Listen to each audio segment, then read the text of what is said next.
So I have a confession. I'm very familiar with the Raymond Burr, Perry Mason, and I'm a fan. I have seen a couple handfuls of episodes, with my grandparents, of course. When I watched the pilot of HBO's Perry Mason, I was like, who asked for this? It was so depressing. What comfort has that ever given you?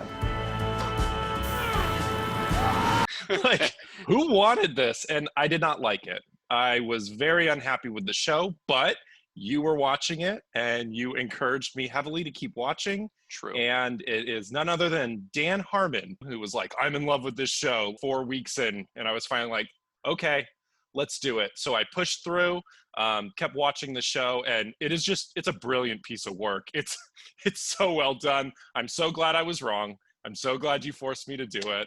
I have my own confession. My introduction to Perry Mason came from the Ozzy Osbourne album Osmosis. So I had a different introduction to Perry Mason.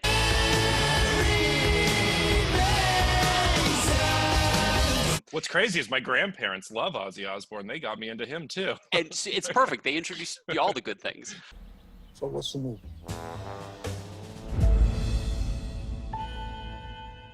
I felt the same way, and we talked a little bit that the first episode's slow, but I actually find it ridiculously confident. It's like they know the show's going to get so good. They're like, we don't even need to give you a good first episode. This is going to go amazing places. We're so confident in that. It's a bold strategy, Cotton. Let's see if it pays off for them. Once you get to kind of episode 2, once Tatiana Maslany comes in, the show really starts picking up. And not that Matthew Rhys is a great actor, and he's fantastic throughout, and really has a great, a great story for his character becoming the Perry Mason that people know and love. When he finally picks up the lawyer mantle of Perry Mason, oh man, it just like, you're like, oh, this is where we've been leading to. And he starts becoming the more like the Raymond Burr. Exactly. We realize we're starting, at a very low point in his life, and he's going to build up to Perry Mason. We're gonna get there. Origin. Exactly. Speaking of just the absolute talent, like, Jonathan Lithgow for the episodes he's in is fantastic. Stephen Root, oh my gosh, what a great sort of nemesis for that man knows how to chew scenery. Oh, he's like as good as Al Pacino because his characters are believable. Order! My jaw is just on the floor watching these performances. Tatiana Maslany is fantastic. And with the ending, I kind of wonder, are they going to keep her around as a sort of distant potential love interest for? They seem to be kind of almost hinting that they're both sort of lost souls, that they both are having kind of crises of faith. And Perry's finding his faith in the legal system, and Sister Alice is kind of losing her faith in the church, or her version of the church. So I'm intrigued where they might go with that. Blessed be the man who will snap this devil's neck.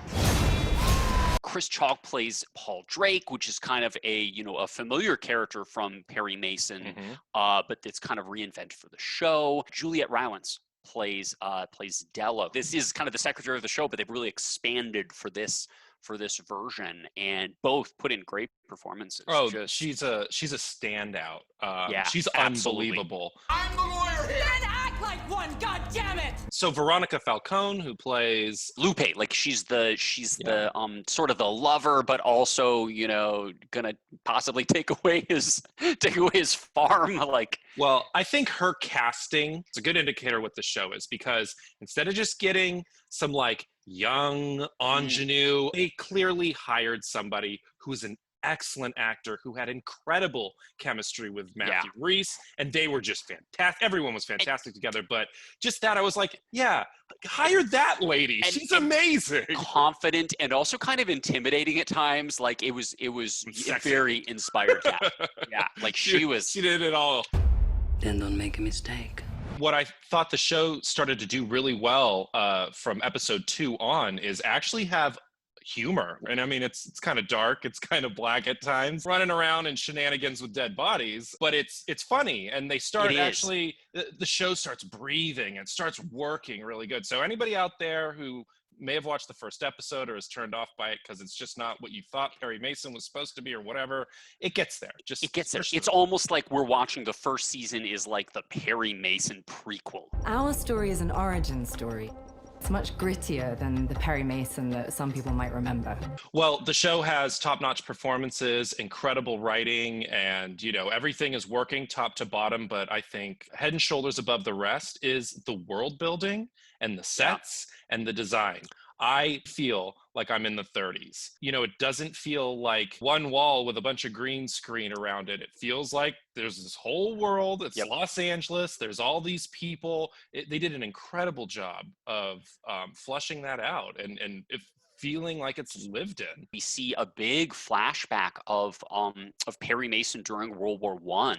And I didn't expect them to go so big, and it really is critical. It has this real, suddenly you understand why he's so broken at the start of the story. And man, they did not hold back in kind of production value to really sell, what his life experiences were leading up to, him being a private investigator. So kudos to HBO. I mean, I never doubt, I have very good confidence in HBO to do amazing, storytelling. But yeah, they obviously had a lot of faith in the show and put their money where their mouth proverbially was. I'm the only person for this job. Now that the last episode is done, we know how things play out. What did you think of kind of the case for the season? What did the story, what did it do for you? They do a lot with what they have. They get all these great characters developed and all this momentum chugging along.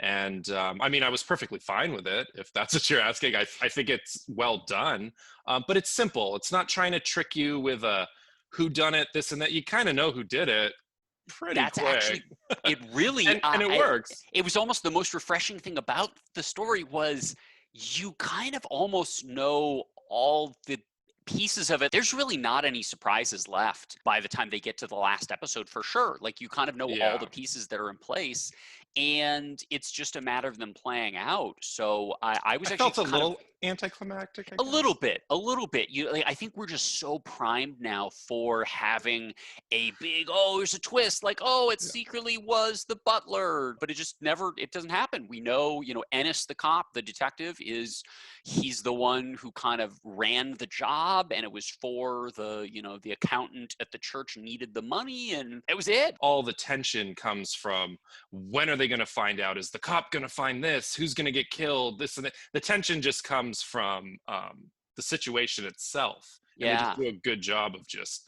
tuning it up and sitting you down. Why are you digging so hard? It's the way I play the game. It's Perry Mason's first big case. He's not going to lose it because that's going to be it. Like, clearly he's got to win somehow. But I like that they made it work in a way that was believable. Like, mistrial. He didn't. Yeah, it was a mistrial. Great. Like he so passionately convinces the jury that a couple of them come over to his side and decide that they can't declare her guilty. It's like he didn't win, but he also didn't lose, and that was the most important thing, was he just can't lose. When there's a greater good to be served, you more than anyone should know that.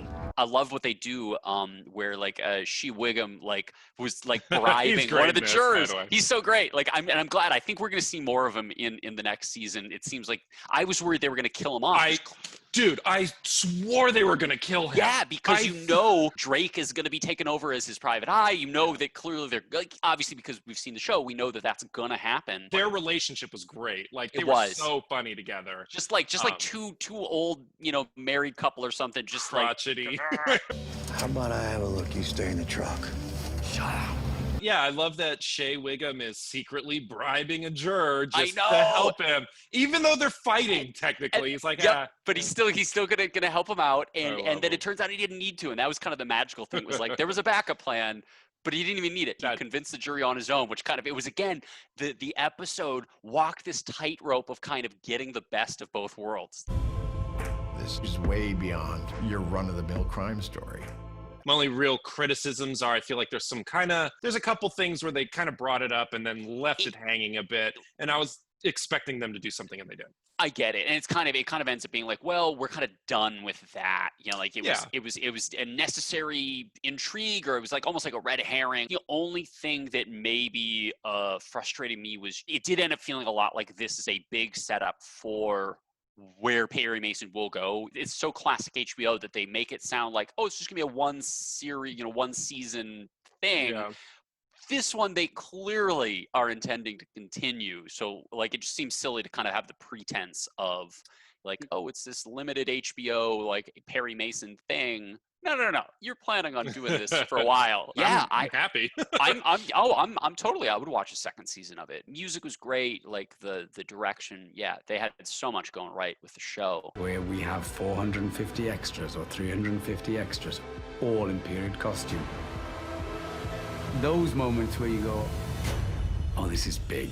He did a good job of tying up some of the stuff where, Perry does lose his house, but it doesn't matter because, now he's got this law firm that's going to be going. Della is committed, but she's not going to be some, 10% help. Like at the desk, it's 60-40, baby. 60-40, and she's going to be, you're going to pay for my law degree, and I'm going to be really running, the show. I was like, ooh.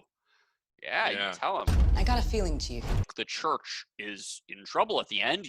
Like what I kind of love is they don't spell it out, but obviously Stephen Root's DA is not going to bring charges against Emily Dodson again. He is going after the church now, and that's kind of classic DAs. I think they balanced trying to have modern sensibilities about the politics of the show without being like, stand on a soapbox. Like clearly they were taking like racial issues and, sexism, gender issues and sexuality and like all kinds of stuff. They brought up a lot of stuff in the show that was, not going to be looked at fondly in, in the 30s and 20s and all of that.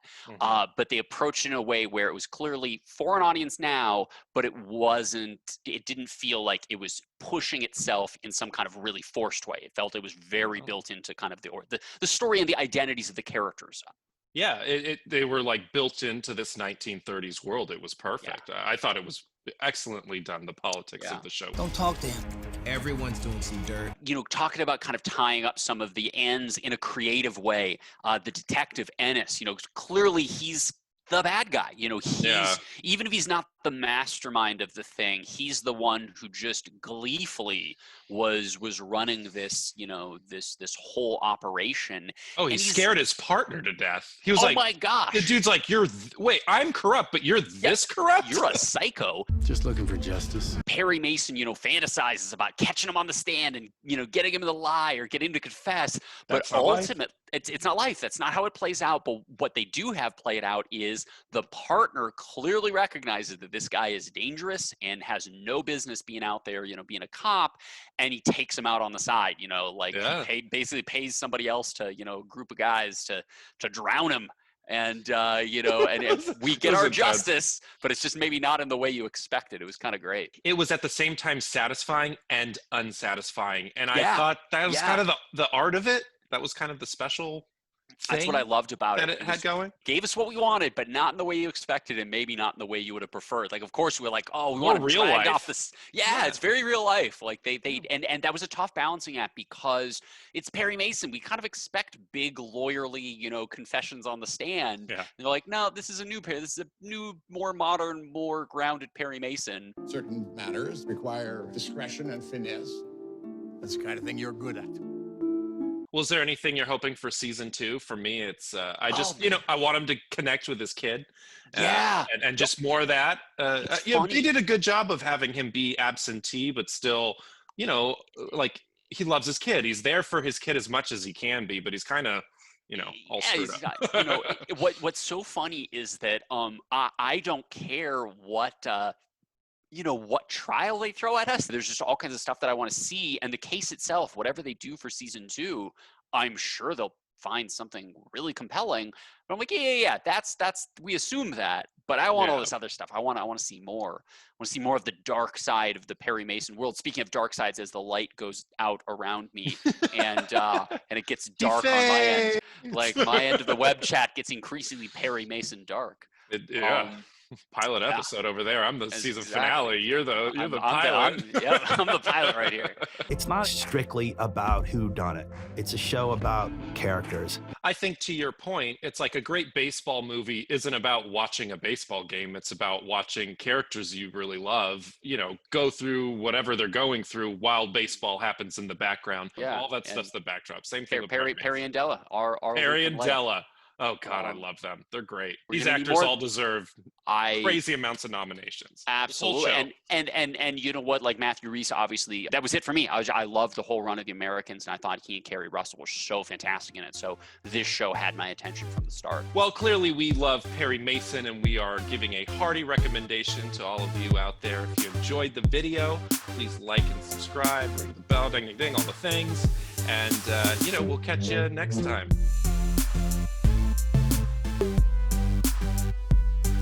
Yeah, you're fading into Double Indemnity, my friend. Exactly. We like Perry Mason. If you want some more videos, see, hit the subscribe button, hit the like,